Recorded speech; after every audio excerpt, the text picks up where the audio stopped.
آپ سننے کی ہمت رکھیں، اپوزیشن کا کام کرنے دیں، ہمیں سنیں اور جواب دیں۔ آپ رانا صاحب سے سیکھیں۔ رانا صاحب دیکھیں چپ کر کے سن رہے ہیں، کچھ نہیں بولا انہوں نے۔ اور میں آج آپ کو بتا دوں کہ قوم کی حمایت کے بغیر آپ کوئی قدم نہیں اٹھا سکیں گے۔ یہ قوم کی حمایت جو ہے یہ صرف تب ملے گی آپ کو جب عمران خان صاحب آئیں گے، کیونکہ قوم جو ہے وہ عمران خان صاحب کے ساتھ ہے۔ اور تیسرا سوال جو ہر ایک کی زبان پہ ہے وہ یہ ہے کہ عمران خان صاحب کب اپنا عہدہ پرائم منسٹر کا سنبھالیں گے؟ جناب چیئرمین، ہماری بنیادیں ہل چکی ہیں۔ 8 فروری کے بعد صرف ایک سیاسی تنازع پیدا نہیں ہوا جو ہماری جڑیں کھا رہا ہے، بلکہ ایک آئینی بحران جنم لے گیا ہے، آئینی بحران کو جنم دے دیا۔ جناب چیئرمین، عوام نے واضح طور پر اپنی رائے کا اظہار کر دیا ہے، اور جب اظہار کیا تو جمہوریت پر ایک حملہ ہو گیا۔ عوامی مینڈیٹ کو نہ صرف نظر انداز کیا گیا بلکہ تشدد اور بے ایمانی کے ذریعے اس عوامی مینڈیٹ کو تباہ بھی کر دیا گیا۔ یہ ہماری جمہوریت کے بنیادی حقوق کی خلاف ورزی ہے، وہ حقوق، وہ پرنسپل جو قائد اعظم محمد علی جناح نے ہمیں بتایا تھا 1 اگست کو جب انہوں نے کانسٹیٹیوئنٹ اسمبلی کو اپنی سپیچ کی تھی، تو انہوں نے کیا کہا تھا؟ انہوں نے کہا تھا the authority of the government is conditional upon the will and consent of the people۔ ہمارے پہلے پرائم منسٹر لیاقت علی خان نے بھی یہی چیز کہی تھی۔ انہوں نے کہا تھا the greatest pillar of democracy is the free will of the people۔ The will is the foundation of the constitution۔ تو جب آپ مینڈیٹ کو ضائع کرتے ہیں تو آپ کی جو پوری حکومت کی ایک عمارت ہے وہ ایک ریت کی طرح ہے، وہ کسی وقت بھی گر سکتی ہے اور گرے گی۔ اور یہ میں صرف ایک سیاسی جماعت کے طور پہ یا سیاسی جماعت کے ریپرزینٹیٹو کے طور پہ یہ شکایت نہیں کر رہا، یہ ایک قومی خطرے کی گھنٹی ہے۔ جناب چیئرمین، جب آپ عوام کی مرضی کو کچلیں گے تو جو بھی حکومت آئے گی، جو بٹھائی جائے گی، ان کے پاس نہ تو سیاسی کوئی جواز ہے، نہ ان کے پاس کوئی، جناب چیئرمین اگر آپ جی، نہ کوئی قومی، نہ کوئی قانونی جرت ہے اور نہ ہی اخلاقی اتھارٹی۔ علی ظفر صاحب جو یہ لیکچر فرما رہے ہیں، اس کی اب کیا ریلیونس کیا ہے؟ یہ کس تناظر میں ہے؟ آپ وہ اکانومی پہ آ رہے ہیں، تو معاملہ یہ ہے کہ وہ وہاں تک محدود رہے نا، اپنے کال اٹینشن تک محدود رہے۔ وہ تو کوئی لمبا لیکچر انہوں نے جو ہے وہ 1947 سے شروع کر لیا ہے۔ ٹھیک ہے، سینیٹر صاحب آپ اکانومی کی طرف آئیں۔ میں رانا صاحب کا بڑا احترام کرتا ہوں، لیکن شاید ان کو قائد اعظم محمد علی جناح کی بات بری لگ گئی جو میں نے ابھی کہی تھی۔ میں تو یہ ایک ایسا ہسٹوریکل بات کر رہا تھا اپنے کالنگ اٹینشن پہ۔ بہرحال کچھ قوت برداشت نہیں ہوتی جناب چیئرمین اس حکومت میں جس کے پیچھے عوام کی حمایت نہ ہو، اور اس کا آج ثبوت میرے آنریبل دوست نے دیا ہے۔ اب میں جب بات کرتا ہوں کہ یہ پالیسی اور گورننس کی، تو ایک بڑی دردناک مسئلے کی طرف، ایک بڑے سیریس بحران کی طرف میری نظر جاتی ہے جناب۔ اور وہ ہے عام شہری کی معاشی قتل. اس کی طرف میری نظر جاتی ہے. آپ نمبروں کی طرف ذرا نظر دوڑائیں.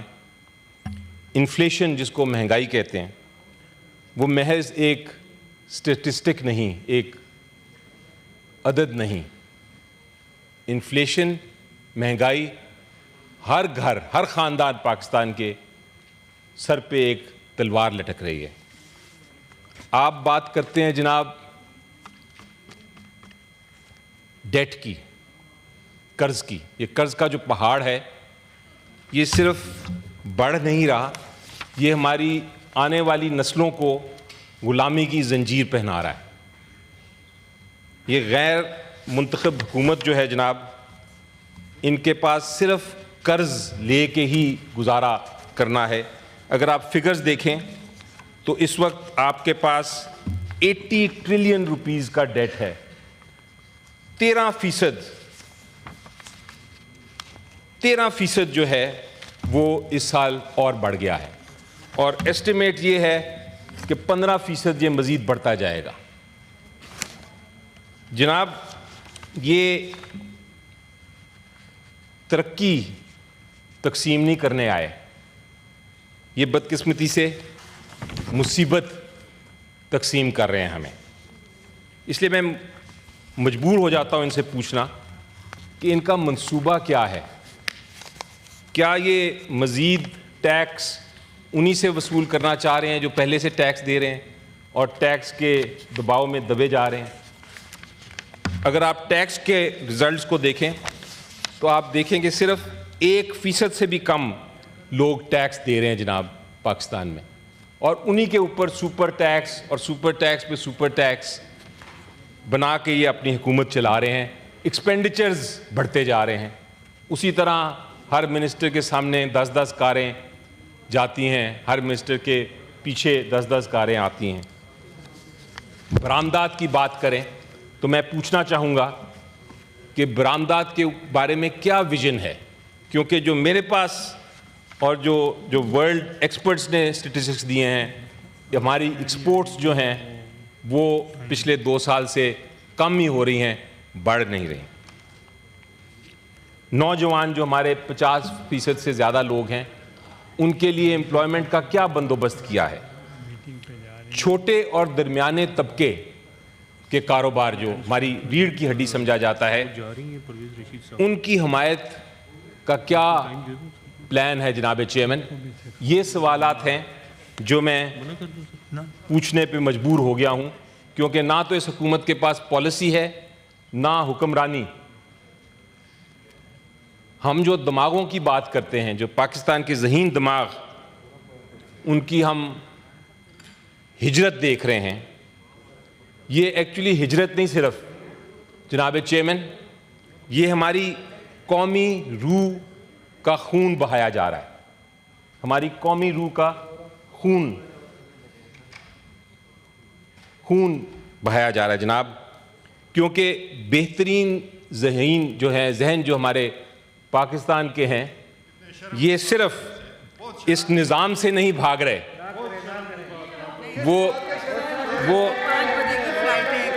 وہ صرف اس نظام سے نہیں بھاگ رہے جناب, وہ اس نا امیدی سے. جناب انڈسٹریز جو ہیں وہ یہاں سے جا رہی ہیں. میں پوچھنا چاہتا ہوں کیوں, ان کو روکنے کا کیا انتظام کیا ہے؟ پروڈکشن جو ہے وہ کیوں کم ہو رہی ہے؟ کدھر ہے پالیسی اس پروڈکشن کرنے کی؟ شروع میں کہا جاتا تھا کہ جناب اکانومی خراب ہے, ہم ٹھیک کرنے آئے ہیں کیونکہ پی ٹی آئی کی حکومت نے بڑی خراب کر دی تھی. وہ سارا بہانہ تھا, اور وہ بہانہ اب ان کے پاس نہیں, کیونکہ پچھلے 3 سال سے تو ان کی حکومت ہے. 3 سال سے کیوں نیچے جا رہی ہے اکانومی ہماری؟ کہاں ہے پالیسی, کہاں ہے ایکسپیرینس, کہاں ہے ان کا ویژن؟ ایک پریزیڈنٹ تھے جناب چیئرمین صاحب یو ایس کے, روزویلٹ, انہوں نے ڈیفینیشن دی تھی جو ابھی ہم سب سمجھتے ہیں کہ اصل ترقی کی ڈیفینیشن وہ ہے. انہوں نے کہا تھا کہ ہماری ترقی کا امتحان یہ نہیں کہ ہم جن کے پاس پیسہ ہے پہلے سے اس کے پیسے میں اضافہ کریں. اصل ترقی یہ ہے کہ جن لوگوں کے پاس کم پیسہ ہے یا پیسہ نہیں ہے ہم ان کو کم از کم زندگی گزارنے کے لیے پیسہ دے سکیں. یہ ہے اصل ترقی. لیکن ان کو اس ترقی کا نام و نشان نہیں پتہ. وہ بلکہ اضافہ ان کے پرابلمز میں کر رہے ہیں جو ان کے پاس پہلے سے ہی پیسہ کم ہے.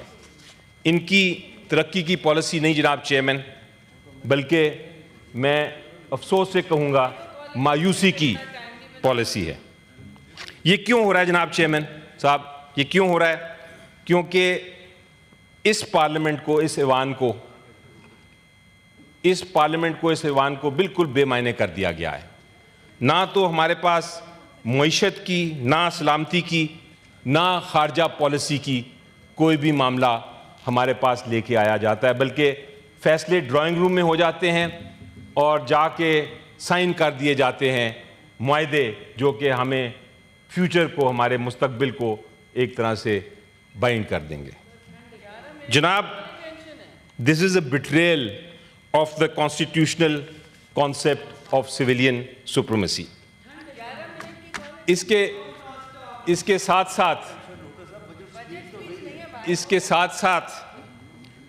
ساتھ قانون کو ہتھیار کی طرح مسلسل استعمال کیا جا رہا ہے. جناب مقدمے فائل نہیں ہو رہے، مقدمے بنائے جا رہے ہیں، مینوفیکچر ہو رہے ہیں. اور کورٹ کا کیس خود ایک سزا بن گئی ہے.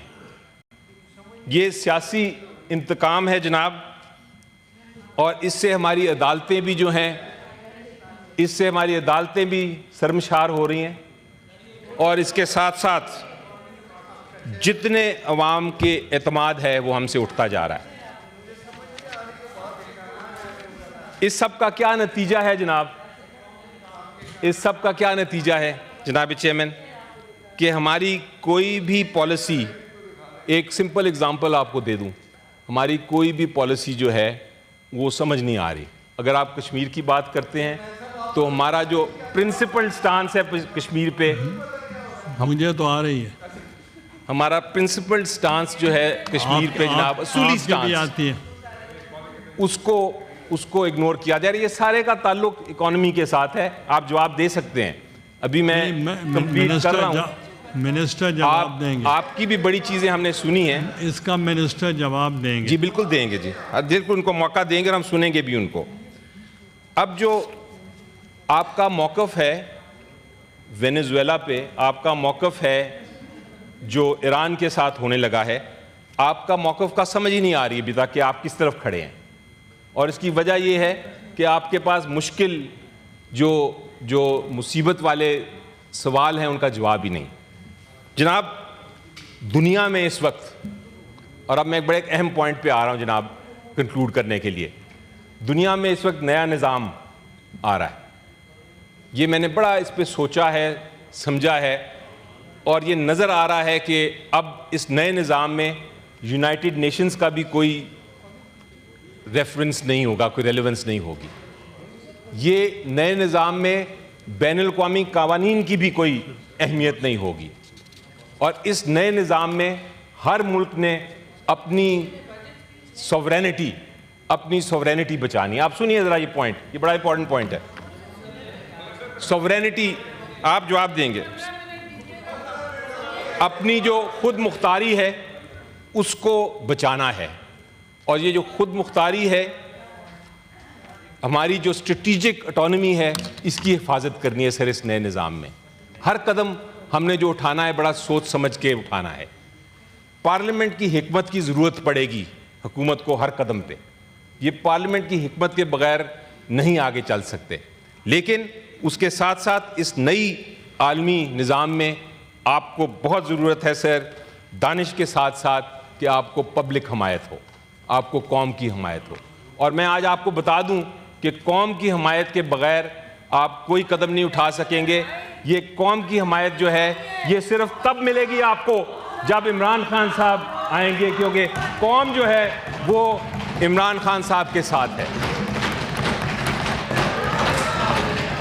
جناب میں جانتا ہوں آپ کیا سوچ رہے ہوں گے.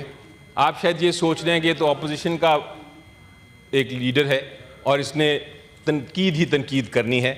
لیکن میں ان کو بتا دوں کہ ہم صرف اپوزیشن نہیں, ہم ایک متبادل ہیں, ہم ایک آلٹرنیٹ گورنمنٹ ہیں, اور ہمارے پاس سارے اکنامک میجرز ہیں, اکنامک پالیسیز ہمارے پاس موجود ہیں.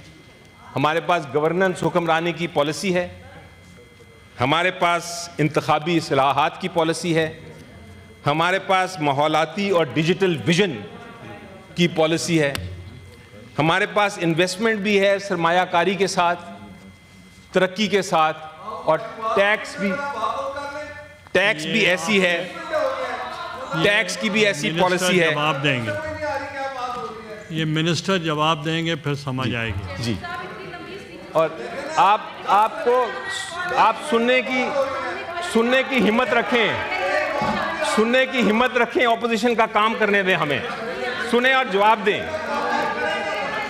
آپ رانا صاحب سے سیکھیں. رانا صاحب دیکھیں چپ کر کے سن رہے ہیں, کچھ نہیں بولا انہوں نے. تو جناب جی میں ریپ اپ کر رہا ہوں. جی میں آپ ویسے کرنا چاہتے تھے سر اپیل, یہ دیکھیں گورنمنٹ کبھی واک آؤٹ نہیں کرتی, میری اپیل ہے سر,